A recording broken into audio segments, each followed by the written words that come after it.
Assalamualaikum warahmatullahi wabarakatuh. Perkenalkan, nama saya Rilistiana, nomor induk mahasiswa 123-10106, kelas 1D, Prodi PGMI, Fakultas FTK.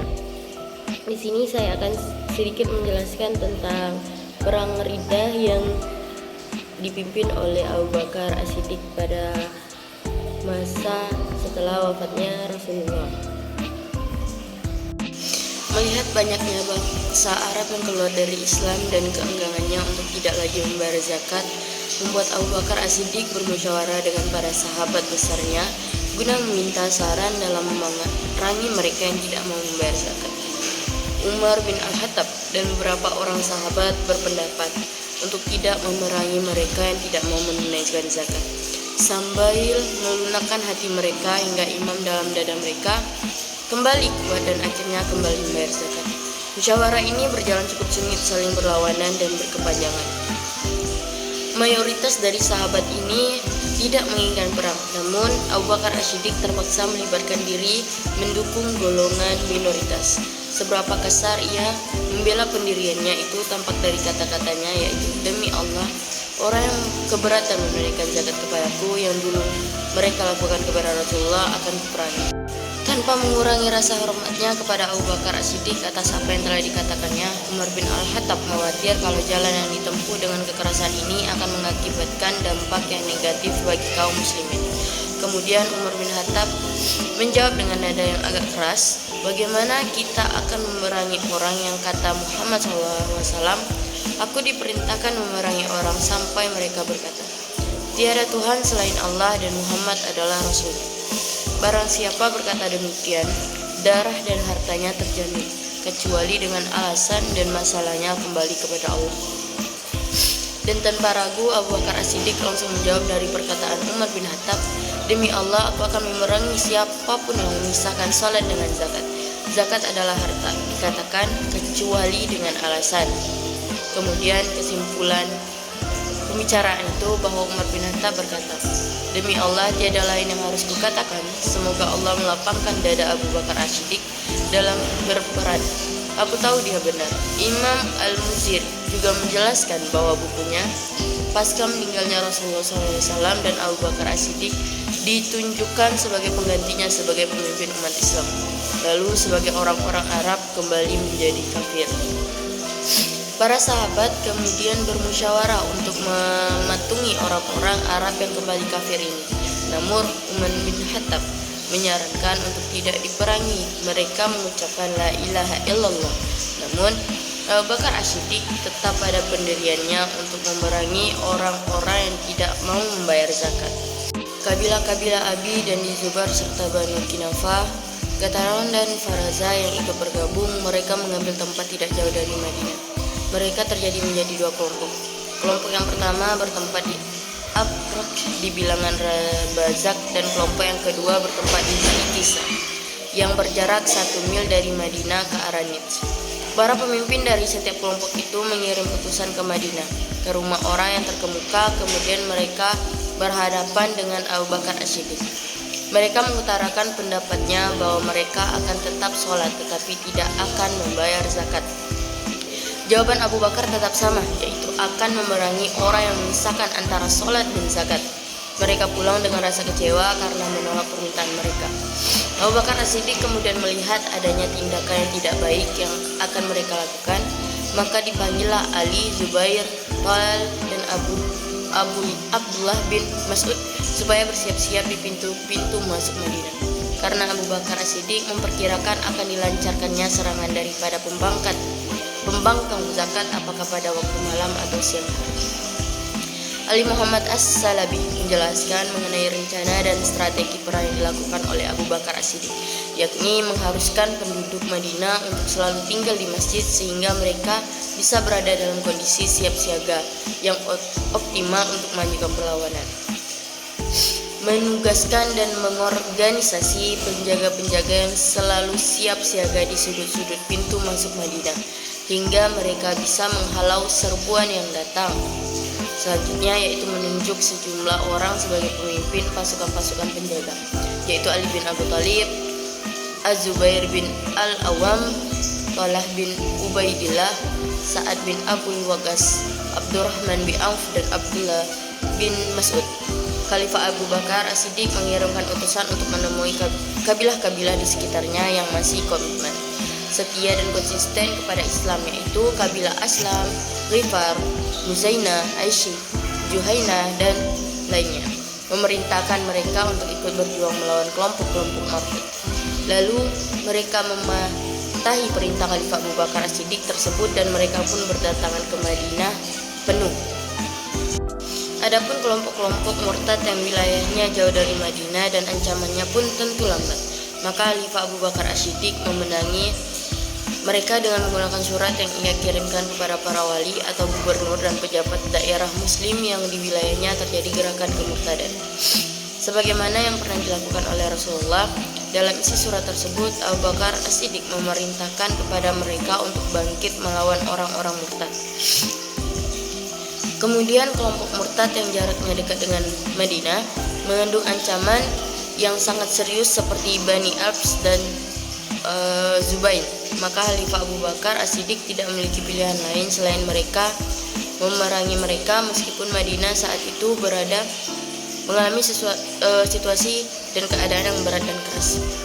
Abu Bakar As-Siddiq kemudian mengambil langkah untuk mengamankan kaum perempuan dan anak-anak ke tempat persembunyian yang aman supaya terhindar dari serangan orang-orang yang murtad dan tidak terduga. Perkiraan Abu Bakar As-Siddiq tidak meleset. Belum selang 3 malam, para pembukam zakat itu sudah menyerbu Madinah dengan tujuan hendak untuk melemahkan semangat mereka bila menghadapi perang, dan supaya Abu Bakar mau mengalah mengenai salah satu ketentuan belaka. Pura menjaga itu pintu-pintu masuk kota itu sudah memperkirakan dari arah mana musuh akan datang. Mereka kemudian memberitahukan Ali, Zubair, Tal, dan Abdullah kepada Abu Bakar As-Siddiq untuk tidak meninggalkan tempat. Dengan naik unta, Abu Bakar menyampaikan orang-orang yang berada di dalam masjid. Kemudian bersama-sama mereka semua berangkat untuk menghadapi para pembangkang yang hendak menyusup di malam gelap itu. Dalam keadaan kabilah-kabilah itu tak terlintas bahwa mereka akan menghadapi perlawanan setelah mereka mengetahui situasi Madinah dan penduduknya. Baru setelah Abu Bakar beserta anak buahnya menyergap mereka. Mereka terkejut dan lari tunggal-tunggal. Mereka dikejar sampai ke Zuhusa. Di tempat ini mereka meninggalkan sepasukan hala bantuan sebagai cadangan kalau pada waktu kelak akan dibutuhkan. Tetapi mereka merasakan kabilah-kabilah itu kini kembali dalam keadaan porak-poranda dan sedang dikejar oleh pihak muslimin. Mereka mencoba mengadakan perlawanan dan dalam gelap itu terjadi pertempuran antara kedua pihak yang hasilnya tidak diketahui. Ketika dua pasukan ini bertemu, musuh membuat akal yang licik dengan menggunakan alat untuk menakuti unta. Alat itu berupa kantong kulit tempat menyimpan air yang telah mereka tiup dan mereka ikatkan dengan tali, lalu mereka menendang-nendang dengan kaki di depan unta hingga mengeluarkan gemuruh dan bising. Dan unta kaum muslimin berlarian tanpa bisa dikendalikan. Pihak Abbas dan Zubair beserta sekutunya kegirangan melihat pihak muslimin melarikan diri. Setelah kejadian ini, musuh beranggapan kalau kaum muslimin sudah lemah. Malam itu Abu Bakar As-Siddiq dalam keadaan siaga sambil memberi pengarahan dan motivasi kepada kaum muslimin. Di akhir malam, Abu Bakar As-Siddiq keluar merawang seluruh pasukannya untuk menyerang musuh. Di sayap kanan pasukan dipimpin oleh Al-Numan bin Mukarim. Di sayap kiri berdiri saudaranya Abdullah bin Mukarim. Dan di garis tengah pasukan dipimpin oleh Suaid bin Mukarim. Kedua pasukan ini bertemu ketika fajar mulai terbit. Tetapi musuh tidak sadar akan kedatangan pasukan dari kaum muslimin, sehingga pedang-pedang dari pihak kaum muslimin menghabisi mereka. Kaum muslimin mendapat kemenangan sebelum matahari terbit. Musuh pun kalah dan kabur. Khalifah Abu Bakar As-Siddiq pun mengikuti dan mengejar mereka hingga sampai ke Zulkisah. Di sana Khalifah Abu Bakar As-Siddiq menempatkan Al-Numan bin Al-Mukarim bersama sejumlah pasukan, sementara Abu Bakar As-Siddiq kembali ke Madinah. Dengan melihat hal tersebut, Bani Daubian dan langsung memanfaatkan kesempatan itu. Dan Al-Mukarim beserta pasukannya kemudian berhasil mengalahkan mereka serta membunuh banyak di antara mereka. Kaum muslimin merasa sangat terpukul akan kejadian yang menimpanya dan Abu Bakar As-Siddiq berjanji akan membalas semua kejadian tersebut dan berjanji akan membunuh setiap kabilah dalam jumlah yang lebih banyak dari jumlah kaum muslimin. Dalam peristiwa tersebut kita dapat melihat Abu Bakar memiliki iman yang begitu kuat dengan ketabahan dan keteguhan hati. Sikap itu mengingatkan kita pada sikap Rasulullah. Sungguh agung ekspedisi Abu Bakar yang pertama ini. Tidak ubahnya seperti agungnya perang Badar. Dalam perang Badar tersebut jumlah pihak muslimin yang dipimpin oleh Muhammad tidak lebih dari 300 orang. Berhadapan dengan kekuatan musyrik Mekah yang jumlahnya lebih dari 1000 orang. Orang-orang Madinah ini terdiri dari tentara dan bukan dipimpin oleh Abu Bakar dalam jumlah yang sedikit yang berhadapan dengan sebuah gabungan besar terdiri dari Abs, Zubian, Gatafan, dan kabilah-kabilah lainnya. Ketika itu Rasulullah berbentengan iman dan iman sahabat-sahabatnya dan dengan pertolongan Allah kepada mereka dalam menghadapi kaum musyrik. Di sini Abu Bakar berbentengan iman dan para sahabatnya memperoleh kemenangan seperti kemenangan yang diperoleh Rasulullah. Kemenangan ini menanamkan pengaruh besar ke dalam hati kaum muslimin. Kekaguman kepada Abu Bakar dalam peristiwa ini memang pada tempatnya. Sejak semula ia sudah bertekad untuk tidak meninggalkan apapun yang dikerjakan oleh Muhammad. Kalau memang itu pendirian yang sudah tidak dapat ditawar-tawar lagi, tidak heran jika segala tawar-menawar yang berhubungan dengan ketentuan Allah dalam Al-Quran ditolaknya. Setiap ada permintaan agar Abu Bakar mengalah mengenai sesuatu yang oleh Rasulullah sendiri tidak pernah dilakukannya, orang akan selalu ingat kata-kata abadi yang pernah diucapkan Rasulullah, yaitu, demi Allah, kalaupun mereka meletakkan matahari di tangan kananku dan meletakkan bulan di tangan kiriku dengan maksud-maksud supaya meninggalkan tugas ini, sungguh tidak akan kutinggalkan. Biar nanti Allah yang akan membuktikan kemenangan itu di tanganku, atau aku binasa karenanya. Sikap yang seperti ini juga ditunjukkan Abu Bakar ketika para sahabat meminta untuk mengubah sikap dalam pengiriman pasukan Usama, dan juga sikapnya ketika orang-orang Arab meminta dikecualikan dalam hal kewajiban zakat. Itulah iman yang sebenarnya yang tak dapat dikalahkan oleh siapa dan oleh apapun. Buat dia mati itu bukan soal dibandingkan dengan iman yang berada di atas segalanya. Hasil dari pertempuran ini lalu kemudian sebagian dari bangsa Arab kembali membayar zakat setelah kemenangan yang didapatkan di Sukisah. Pada malam harinya dari setiap kabilah mulai bertahan ke Madinah. Yang pertama kali yang membayar zakat yakni Safwan dan Zabrikan, pemimpin-pemimpin Banu Tamim, Adi bin Hatim Al-Tai atas nama kabilahnya Tai. Madinah pun dipenuhi harta zakat. Hanya dalam satu malam Madinah dipenuhi harta zakat. Setiap kali seorang petugas pemungut zakat datang ke Madinah, maka orang-orang berkata nazir, pembawa peringatan. Lalu Abu Bakar berkata, tidak, tapi pembawa berita gembira. Dalam suasana tersebut, pasukan yang dipimpin Usama bin Zaid kembali dengan membawa berita gembira mengenai kemenangannya melawan pasukan Romawi. Khalifah Abu Bakar As-Siddiq menunjukkan Usama untuk menggantikan dirinya sementara untuk memimpin Madinah. Setelah itu, Abu Bakar As-Siddiq keluar membawa pasukannya berangkat ke Zukrisa. Melihat itu, kaum muslimin memberikan usulan agar Abu Bakar As-Siddiq kembali ke Madinah. Oleh karena itu, kaum muslimin takut akan terjadi sesuatu yang tidak diinginkan terjadi kepadanya dan menyuruh seseorang untuk menggantikan posisinya.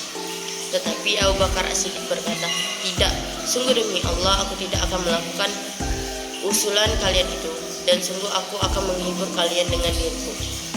Abu Bakar pun pergi bersama pasukan yang mengekrut menuju Zuhusa dan Zukisa bersama dengan An-Numan, Abdullah dan Suwaid, dan kemudian melakukan penyerangan terhadap penduduk Ar-Rabdrah dan di Al-Abrab, lalu berhasil mengalahkan mereka. Al-Harina dan Auf melarikan diri, sementara Al-Hataim berhasil ditangkap dan menjadi tawanan Abu Bakar, dan Abs dan Zubair melarikan diri. Abu Bakar akhirnya menguasai Al-Aqrab dan berdiam diri selama beberapa hari.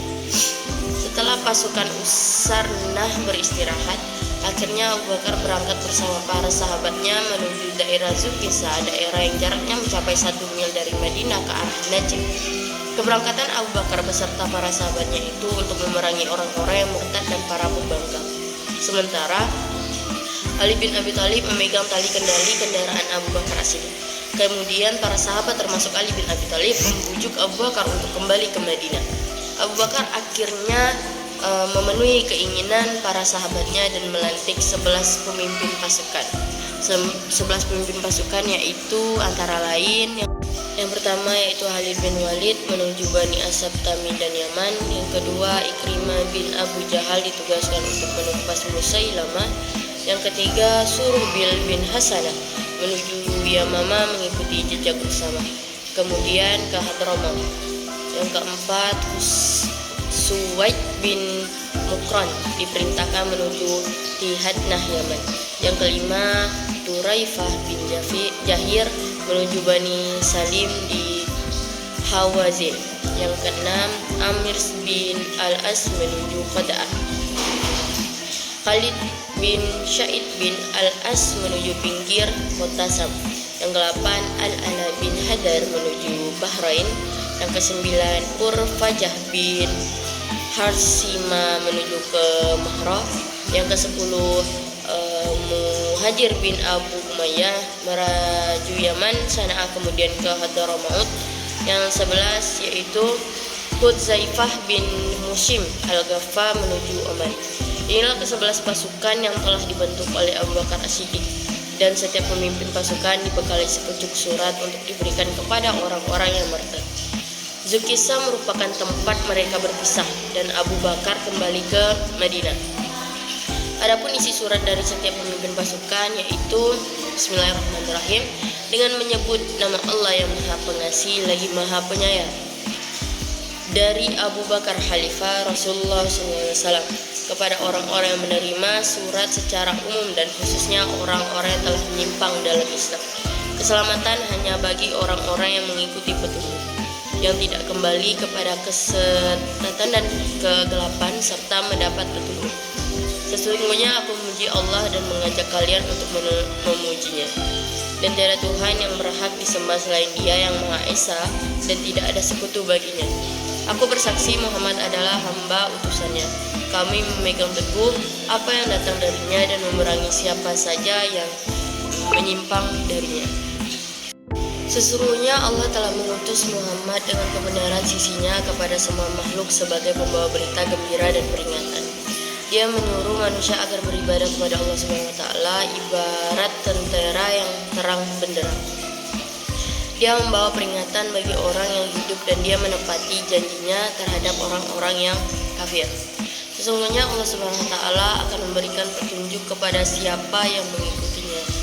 Sebaiknya Rasulullah akan memerangi siapa saja yang mengingkari dan berpaling dari jalannya sampai mereka kembali masuk Islam, baik secara sukarela maupun terpaksa. Kemudian Rasulullah wafat setelah selesai menjalankan perintah Allah, menasihati umatnya dan menunaikan tugas kerasulannya. Kerendian beliau telah dijelaskan oleh Allah kepadanya dan seluruh kaum muslimin melalui firman-Nya. Berbalik ke belakang atau murtad, barang siapa yang berbalik ke belakang, maka ia tidak dapat mendatangkan mudarat kepada Allah sedikit pun, dan Allah akan memberikan balasan kepada orang-orang yang bersyukur. Quran Surah Ali Imran. Siapa yang menyembah Muhammad, ketahuilah bahwa Muhammad telah wafat. Barang siapa menyembah Allah, sesungguhnya Allah benar-benar Maha mengawasi, Maha hidup dan tidak akan mati, tidak mengantuk, memelihara urusannya, membalas para musuhnya dan menyiksa mereka. Aku mewasiatkan kepada kalian agar senantiasa bertakwa kepada Allah. Niscaya kalian akan mendapat ganjaran dari Allah. Berperang tegaklah pada apa-apa yang telah dibawa oleh Nabi kalian Muhammad SAW. Jadikanlah petunjuknya sebagai jalan hidup kalian dan berpegang teguhlah pada agama Allah. Sungguh siapa yang tidak diberi petunjuk oleh Allah, pasti dia akan tersesat. Siapa yang tidak dilindungi oleh Allah, pasti dia akan susah. Dan siapa yang tidak ditolong olehnya, pasti dia akan hina. Sementara siapa yang diberi petunjuk oleh Allah Subhanahu wa taala, dialah yang mendapat petunjuk oleh Allah Subhanahu wa taala. Dialah yang mendapat petunjuk, dan disesatkannya dia akan tersesat. Sesungguhnya aku mengutus kepada kalian panglima-panglimaku dengan pasukan yang terdiri dari kaum muhajirin dan ansar serta para tabi'in dari jenis yang baik. Aku perintahkan kepada mereka agar tidak memerangi setiap jiwa sebelum mereka mengajaknya untuk kembali ke jalan. Jika orang yang disuruh tersebut menyandung seruan mereka dan beramal soleh, dia harus diterima dan dibantu. Namun jika menolak, niscaya aku wasiatkan kepada para utusanku untuk memeranginya, tidak menyisakan sedikit pun, membukam dengan api dan membunuhnya, serta menawan para wanita dan anak-anaknya. Tidak diterima amal apapun dari seseorang kecuali dia dalam beragama Islam. Siapa mengikuti ajaran utusanku, itu lebih baik baginya, dan siapa menolak ajaran mereka, sesungguhnya dia tidak akan melemahkan Allah. Aku telah diperintahkan kepada utusanku untuk membacakan siriat ultimatum ini di tempat-tempat kalian terkumpul dan mengajak kalian untuk memandangkan azan. Barang siapa mau memandangkan azan atau mendirikan salat, niscaya mereka tidak akan diperangi. Namun jika tidak, mereka akan diperangi dengan segera jika telah mendengar suara azan dari mereka. Beritahulah kewajiban-kewajiban lainnya atas mereka sebagai seorang mukmin. Jika mereka menolak menunaikannya, perangilah mereka. Sebaliknya jika mereka menerimanya, itulah yang terbaik bagi mereka dan mereka akan diperlakukan sebagaimana mestinya. Inilah surat yang dipegang pada setiap pemimpin pasukan. Dengan surat peringatan ini akan dibacakan di hadapan semua pasukannya. Dengan dibekali surat peringatan dari Abu Bakar As-Siddiq tersebut, para panglima utusan Abu Bakar As-Siddiq dan akan berusaha mengatasi pemberontakan kaum murtad. Mungkin cukup dari saya cerita singkat perang yang dipimpin oleh Abu Bakar As-Siddiq. Mohon maaf jika ada kekurangan atau kesalahan. Sekian dari saya. Assalamualaikum warahmatullahi wabarakatuh.